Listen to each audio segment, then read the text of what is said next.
It was 2:17 a.m. when she ran, still wearing the diamond necklace her father had gifted her that night. A necklace worth more than most people's homes. She stepped into the first taxi she saw. She didn't look at the driver. She didn't know his name. She didn't know his story. And she definitely didn't know that this one, choice, would unravel the life she thought she knew. This is the story of a girl born into wealth, and a man who had nothing but his dreams. Lights flashed across the black stretch of city road as she scrambled into the taxi. Her breath was uneven, heart pounding. Driver, where to? She gave an address she barely remembered. I'll pay extra, she said, voice shaking. He didn't ask questions. He didn't judge her. He simply drove. In the rearview mirror, she caught a glimpse of herself, eyes wide, mascara running, necklace gleaming in the streetlights. She wasn't supposed to be out. Not at M. Not after her father's announcement. Not after the scene at the gala. Her father, a powerful CEO, had declared her engaged to a politician's son, a union meant to strengthen business ties, increase power, and secure alliances. She had smiled politely. She had nodded, but inside, she was dying. She wasn't in love, not even close. So when she saw the city lights through that taxi window, she ran. He was not like anyone she had ever met. His name was Jide, a taxi driver by night, but a student, a dreamer by day. They didn't speak much at first. She stared out the window. He focused on the road. City lights danced across her face. Finally, she spoke. I'm sorry, she whispered, for all this, for the long silence, for the fear in her eyes. He looked at her, calm and steady. Everyone has a story, he said. No judgment here. She told him she was tired, so he drove her to his sister's small apartment. It was humble, it was simple, but it was warm. She sat on a threadbare couch. He offered her tea. She refused. Her phone buzzed. Her father's name flashed. Then 100 messages. She ignored them. Just for one moment, she breathed. Morning came slowly, her first real sleep in months. She opened her eyes to laughter, children playing outside, birds chirping, and the smell of bread from the corner bakery. Can I get you breakfast? Jide asked. She hesitated, then nodded. They walked through the city streets, not the luxury streets she was used to, but real streets. Bread buns, peanuts, street musicians, scooters honking, life happening. She laughed genuine and loud for the first time in months, and Jide watched her. Something soft and warm formed between them, but the world outside this moment was still waiting, because powerful people don't forget easily, and fathers, especially controlling ones, never let their plans fail without retaliation. Back at her mansion, chaos erupted. Her father discovered her bank card was used at small cafes. He saw taxi records. He saw the license plate, and he knew exactly where she was. He hired private security. He contacted every CCTV network in the city. No taxi would hide from him. No street would be big enough. No road long enough. He issued orders. Find her. Bring her back. I don't care how. Across town, Jide had no idea. Just silence in Jide's small apartment, and a phone that wouldn't stop ringing. Her hands trembled as she stared at the screen. Dad, Dad, Dad. Over 47 missed calls. Jide noticed. You don't have to answer, he said gently. She swallowed. They'll find me anyway. Her voice cracked. He sat across from her. Not too close. Giving her space, respect. Why are you running? He finally asked. That question broke her. Not because it was harsh, but because no one had ever asked her that before. They only asked her to obey. Her shoulders began to shake. I'm not missing, she whispered. I escaped.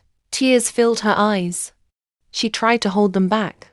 She failed. My father isn't looking for me because he's worried, she said, voice breaking. He's looking for me because I ruined his deal. Jide frowned slightly. What deal? She laughed bitterly. A marriage. Silence filled the room. He announced my engagement tonight, she continued. In front of investors, politicians, cameras. Her breathing became uneven.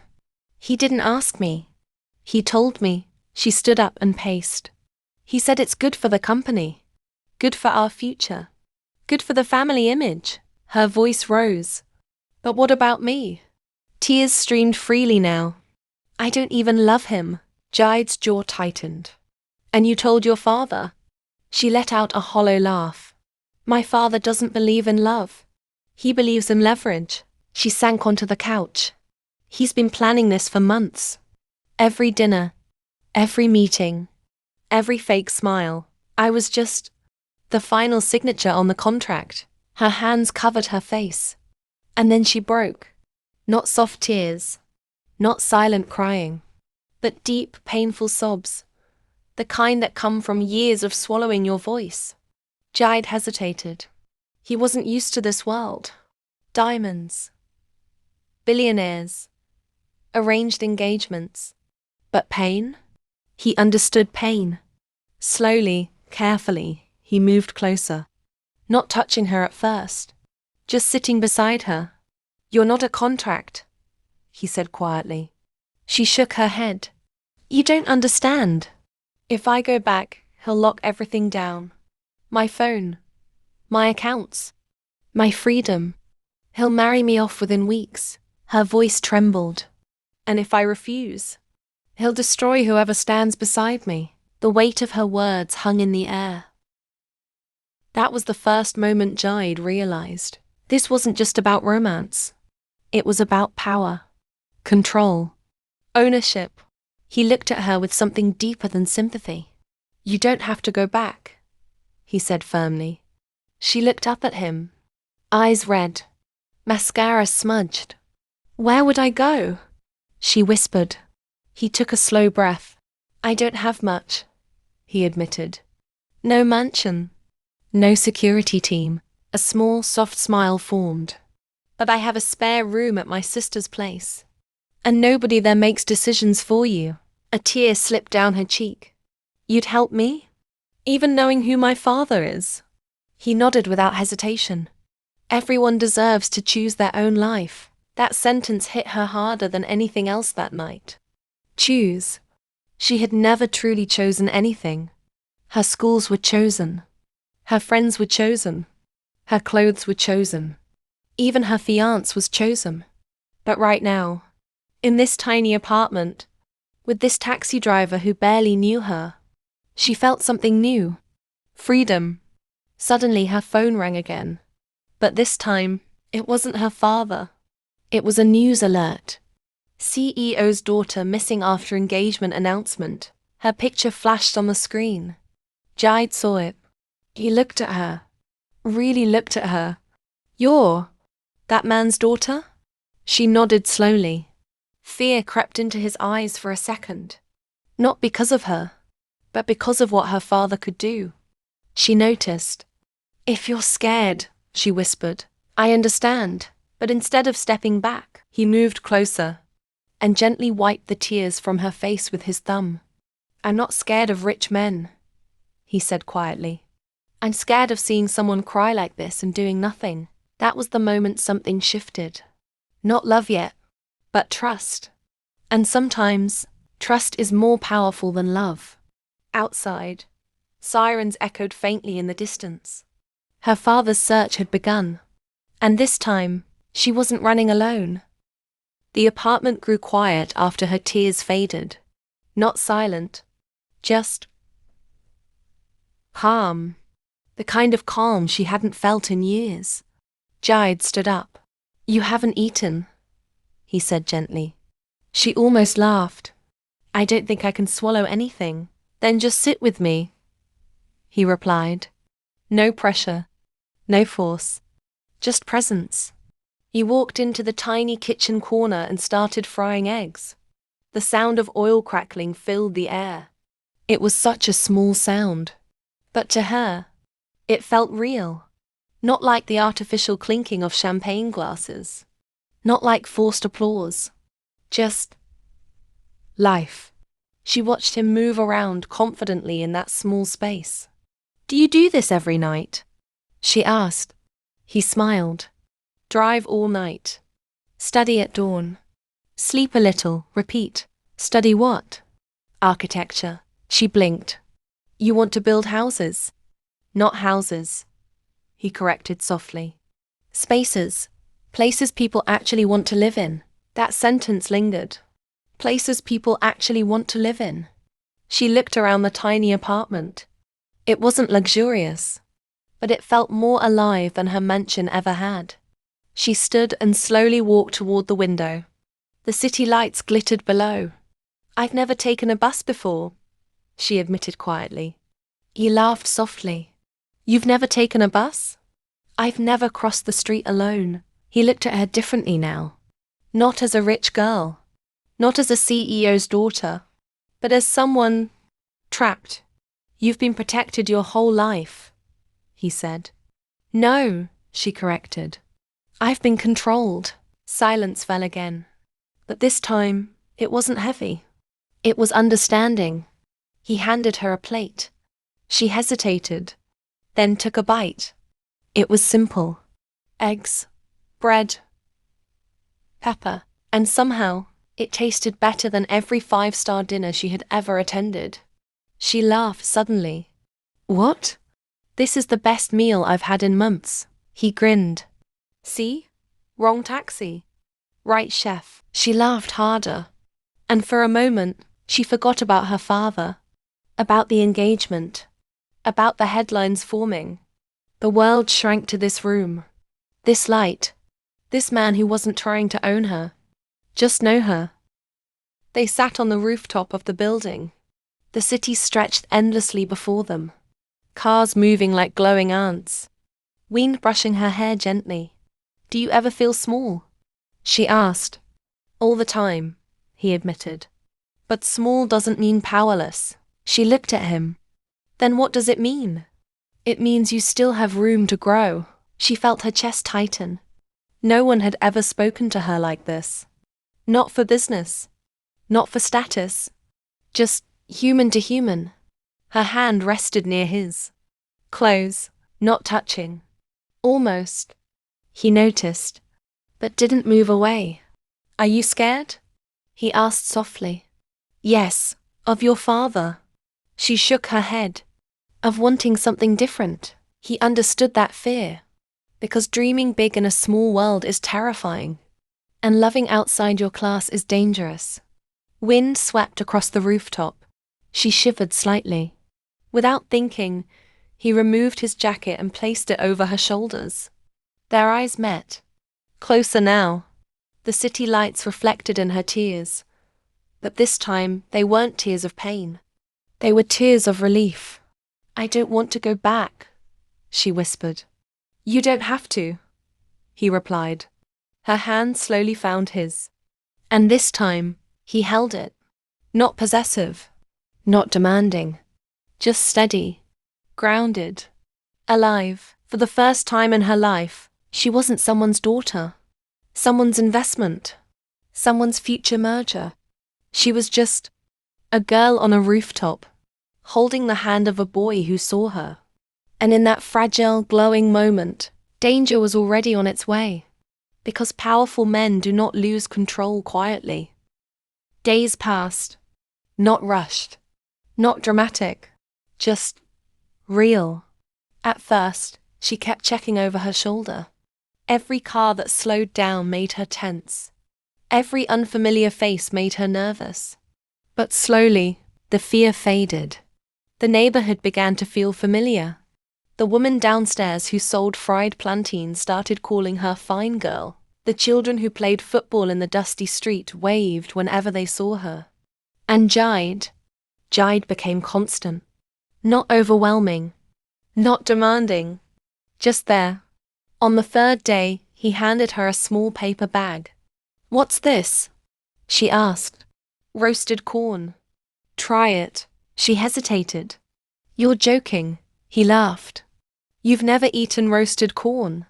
She shook her head slowly.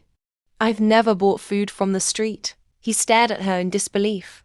No suya? No roadside snacks? She smiled shyly. I wasn't allowed. He shook his head dramatically. Today we fix that. They walked through the busy evening market, vendors shouting, music blasting from small speakers, motorbikes weaving through traffic. She held his arm the first time a bike passed too close. Instinct. Natural. He noticed, but didn't tease her. He guided her instead. She tried street shawarma. She bargained awkwardly for earrings. She crossed a crowded road without security guards surrounding her. She rode on the back of his friend's Okada bike, screaming and laughing at the same time. Wind in her hair. Freedom in her chest. At one point, she stopped in the middle of the sidewalk. "What?" he asked. She looked around. People arguing. Kids running. Music playing. Life happening. "I feel alive," she whispered. And he felt something shift inside him, because making her smile like that felt bigger than any dream he had ever chased. One evening, after the market noise faded and the sky turned purple, they sat quietly on a small balcony outside the apartment. The city looked softer at night. She had changed. Less tense. More open. Her laughter came easier now. But tonight she seemed thoughtful. "What are you thinking about?" he asked. She looked at him. "You," he blinked. She smiled softly. "About your school. You mentioned architecture, but you never talk about it seriously." He leaned back in his chair. "It's nothing. It's not nothing," she insisted. "You study every morning after driving all night." "That's not nothing." He exhaled slowly. "My tuition is overdue," he admitted quietly. She frowned. "How much?" He shook his head. "It's not your problem, but it matters to you," she said gently. He hesitated, then spoke. "I want to design affordable housing. Real homes. Not just fancy buildings for rich people. I want families like mine to live somewhere safe. Somewhere beautiful." The conviction in his voice was different. Stronger. Not the playful market version of him. This was his core. She listened carefully. "You talk about buildings like they're people," she said softly. "They are," he replied. "They protect you. Or they trap you." That sentence hit her deeply. She looked away for a moment. "My house is big," she said slowly. "But it never felt like home." He understood without asking. Silence settled between them. But this time, it was heavy with honesty. "You shouldn't give up on school," she said firmly. He laughed quietly. "Life isn't that simple." "It could be," she replied. He turned to her. "And how would you know?" She met his eyes. "Because I gave up my whole life in one night." The air shifted. Serious now. No laughter. No teasing. Just two people on a balcony, staring at the city that separated and connected them at the same time. "I don't regret it," she said quietly. His heart skipped. "Running?" She shook her head. "Getting into your taxi." Their eyes locked. Closer than before. The world below them hummed gently. For a moment, it felt like the city had accepted them. But somewhere across town, her father's investigators were tracing transactions, analyzing security footage, connecting dots. It happened on a quiet afternoon. Too quiet. The neighborhood kids had just finished playing. Vendors were packing up early. Even the air felt strange. Sophia was inside, laughing at something Jide had said when the sound came. Black engines. Not one. 3. She froze. Jide looked toward the window. Expensive SUVs slowly rolled into the narrow street. Vehicles that did not belong there. The neighborhood went silent. Curtains shifted. Doors closed. Everyone knew power when they saw it. Sophia's blood ran cold. "He found me," she whispered. Before Jide could respond, the first door opened. Men in seats stepped out. Earpieces. Dark glasses. Cold faces. Then, her father stepped out last. Perfect seat. Controlled posture. authority radiating from him like heat. He didn't look angry. He looked disappointed. Which was worse? Sophia, he called calmly. Her legs felt weak. Jide moved slightly in front of her without thinking. A protective instinct. Her father noticed. His eyes slowly moved to Jide. So this is him. Not loud. Not dramatic. Just dangerous. Sophia stepped forward. Dad, don't. You embarrassed me, her father said, ignoring her plea. You humiliated this family. I'm not a business contract. She fired back. Gasps echoed faintly from neighbors watching through cracked doors. Her father's jaw tightened. You will come home, now. She shook her head. No. The word felt powerful leaving her mouth. No, she repeated. Silence. The men in suits shifted slightly. Jide's fists clenched. But he said nothing. He knew this wasn't his battle to start. Her father looked at her for a long moment. Then he looked at Jide again. Calmly. Too calmly. You think this boy can protect you? He asked softly. She stepped closer to Jide. I'm not going. Her father gave a slight nod to one of the men. The man took out his phone. Made a call. Her father's voice lowered. You have 2 minutes to get in the car. I said no. He didn't raise his voice. Didn't shout. Didn't threaten loudly. He simply said, if you don't walk into that car, this boy will disappear. The world stopped. Sophia felt her heart drop into her stomach. Dad, she whispered. He didn't blink. You know I don't make empty promises. And she did know. She knew the quiet power he held. The contracts. The connections. The people who owed him favors. She had seen careers end with one phone call. Businesses collapse overnight. People silenced. Jide stepped forward. Sir, there's no need for. One of the guards grabbed him roughly. Sophia gasped. Don't touch him. She screamed. Her father didn't even look at Jide. His eyes stayed locked on hers. You have 30 seconds. Tears filled her eyes instantly. She looked at Jide. He shook his head slightly. Don't. But he didn't understand. He didn't know the full reach of her father's power. She stepped closer to him, whispering urgently. He can ruin your school. Your job, your life. Jide's jaw tightened. I don't care. I do, she cried. Her father glanced at his watch. Time. Her chest felt like it was being crushed. This wasn't about freedom anymore.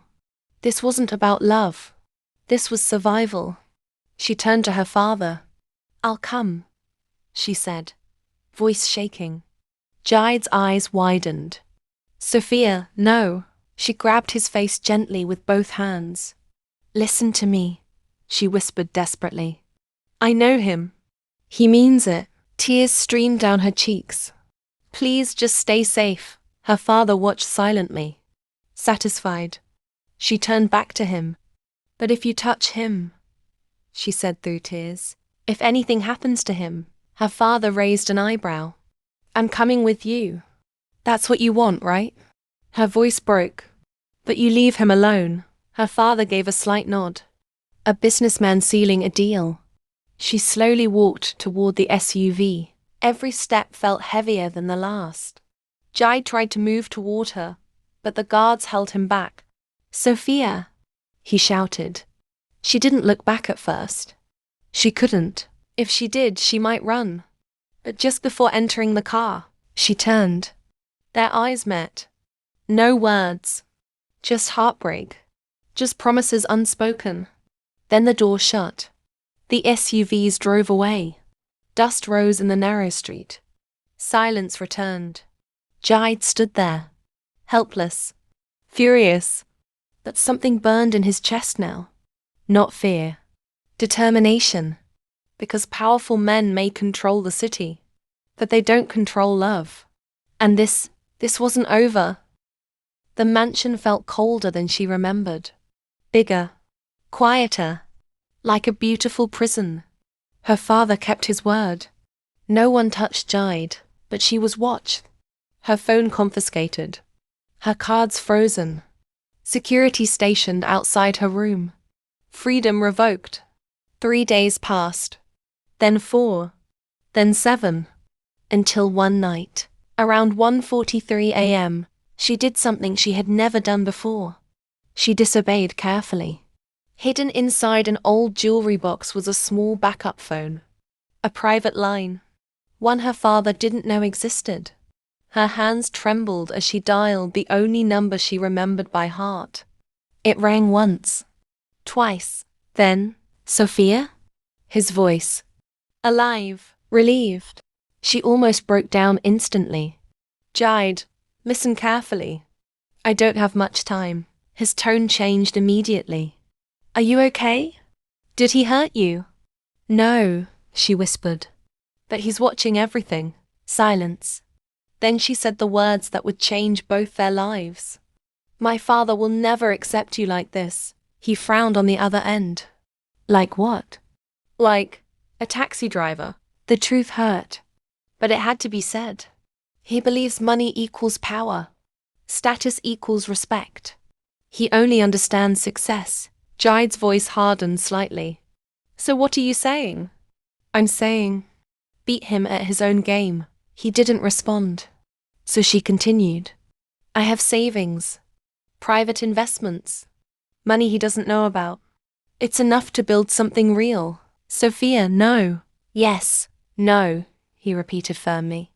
"I won't take your money." Her voice cracked. "Then you'll lose me." Silence fell heavy between them. "If you love me," she whispered, "use it." He breathed sharply. "That's your father's world. I don't want to become like him." "You won't," she said urgently. "You'll build something better." Tears streamed down her face. "You once told me buildings protect or trap people. Build something that protects us." His resistance began to weaken. "My father will only agree if you're powerful enough to stand in front of him as an equal. And if I fail?" "You won't." "How do you know?" "Because you don't build houses," she said softly. "You build futures." Silence. Then quietly, "How much is it?" She told him. Even through the phone, he could feel the weight of it. It wasn't just money. It was trust, sacrifice, hope. "I'm not giving this to you," she said carefully. "I'm investing in our future." A pause. "Promise me something," she added. "What?" "Use it wisely. Not for show. Not for revenge. Build yourself. And if your father finds out?" "He won't." She hesitated. "And if he does?" "Just make sure it was worth it." There was a long silence. Then finally, "I'll do it." Her breath caught. "But not for his approval," he added. "For you." She smiled through tears. "That's enough." Before she could say more, footsteps approached her door. She whispered quickly, 3 months. That's all I can delay the engagement." The line went dead. The next morning, her father disconnected everything. No Wi-Fi. No calls. No visitors. Total isolation. At first, hope kept her alive. She imagined him working, designing, building, calling investors, using every skill he had. She counted days. Day 12, day 27, day 41. But silence is cruel. Without news, doubt grows. Had he failed? Had he been robbed? Had he disappeared? Her father mentioned nothing. Which was worse? He walked past her like she was already defeated. Meanwhile, across the city, Jide didn't waste a second. He didn't buy cars. He didn't buy clothes. He didn't move to luxury apartments. He invested, used his architectural knowledge, studied market gaps, created affordable modular housing designs, pitched to small developers first, rejected again. Then, one said yes. His design cut costs by 30%. Investors noticed. Contracts followed. Partnerships expanded. He worked 18-hour days, barely slept. But every blueprint he drew had one thought behind it. 3 months. 3 months to become untouchable. Back in the mansion, Sophia sat by the window, staring at the gate. It had been exactly 90 days. No message. No signal. No proof. Her father entered her room calmly. "Your engagement ceremony is next week," he announced. Her heart shattered quietly. She didn't argue this time. Didn't scream. Didn't cry. Maybe she had been foolish. Maybe love wasn't stronger than power. Maybe she had asked too much of him. That night, for the first time, she allowed herself to lose hope. And somewhere in the city, headlines began trending. Young architect disrupts housing market with revolutionary designs. That she didn't know, because she had no access to the world anymore. And sometimes, the biggest victories happen in silence. The ballroom shimmered with gold. Crystal chandeliers. Champagne towers. Politicians, CEOs. Cameras flashing. Sophia stood at the center of it all. Dressed in white. Diamond necklace returned to her neck. Her face calm. Too calm. Her father stood beside her, proud and composed. "This union," he announced into the microphone, "represents strength, legacy, power." Applause filled the room. Sophia felt nothing. Her fiancé, smiling arrogantly, reached for her hand. She didn't pull away, but she didn't respond either. Inside, she had already buried hope. 3 months. And nothing. Maybe she had been foolish. Maybe love was never enough. Her father leaned closer. "You see?" he whispered. "Dreams are cute. Reality wins." Then, the ballroom doors opened. Not loudly, not violently, but slowly. And every head turned. A man stepped inside. Sharp black suit. Confident posture. Calm expression. Not rushed. Not angry. Powerful. The room murmured instantly. Her father frowned, because he recognized that face. But not like this. Not as a taxi driver. Jide walked forward. Measured steps, escorted by event staff who clearly knew he belonged there. Behind him, 2 well-dressed investors, and a familiar news reporter. Her father's expression shifted slightly. Confusion, then irritation. "What is the meaning of this?" he demanded. Jide stopped a few feet away, his voice steady. "Good evening, sir." Sophia's breath stopped. She couldn't move. He looked different. Not just dressed differently. Different energy. Confident. Grounded. Unshakable. Her fiancé scoffed. "This is ridiculous. Remove him." But no one moved, because one of the investors stepped forward. "I believe introductions are necessary." He turned to the room. "This is Jide Adebayo, founder and CEO of Urban Rise Developments." The room went silent. Someone gasped softly. Urban Rise, the company that had dominated business headlines for weeks. The revolutionary housing model. The fast-growing investor darling. Sophia's eyes widened. Her heart began to race. Her father's jaw tightened. "Impossible." Jide looked directly at him. "You once told me I didn't belong in her world." He took another step forward. "I didn't come to take anything from you." He paused. "I came to stand equal." The reporter lifted a microphone slightly. Cameras were now recording everything. Her father realized something critical. This was public. Very public. "What is your intention?" her father asked coldly. Jide didn't hesitate. "My intention is simple." He turned towards Sophia. And for the first time in 3 months, their eyes locked. She felt the world shift back into color. "I'm here for her." Gasps rippled across the ballroom. Her fiance's face reddened. "You think money makes you worthy?" He sneered. Jide answered calmly, "No, character does. But since money is the language you respect." He handed a folder to Sophia's father. "Urban Rise just secured a government-backed housing contract worth more than your last acquisition." Murmurs intensified. Her father opened the folder. He read. His eyes hardened. Because it was real. Verified. Signed. Power. Jide continued. I built this without corruption. Without manipulation. Without forcing anyone into deals they didn't want. The words hit deliberately. Sophia felt tears gathering in her eyes. He had done it. He actually did it. Her father slowly looked up. You expect me to approve this? Spectacle? Jide met his gaze. No, silence. I expect you to respect her choice. The room held its breath. Sophia finally moved. Slowly. Steadily.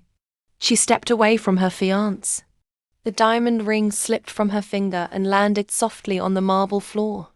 The sound echoed louder than applause ever could. She walked toward Jide, each step deliberate. Her father didn't stop her. Because this time, he couldn't, not without losing face. Not without looking like the villain in front of investors and media. She stood beside Jide, not behind him. Beside him. Her voice shook slightly, but her words were firm. I choose him.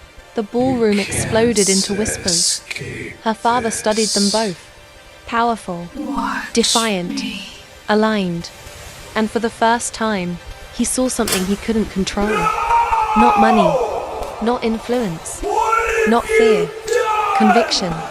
He exhaled slowly. This isn't over, he warned quietly. Jide nodded respectfully. I don't expect it to be, but he extended his hand anyway. A business handshake. Not as a beggar, as an equal. The room watched. Her father hesitated. Then, he shook it, not warmly, but publicly. And in his world, that meant everything. Sophia let out a breath she had been holding for months. Jide leaned slightly closer. I told you, he whispered softly. 3 months. Tears streamed down her face. You made it. No, he corrected gently. We made it. Some people inherit power. Some people build it. But the strongest kind is the power to choose. She took the wrong taxi at 2:17 a.m. and it led her exactly where she was meant to be.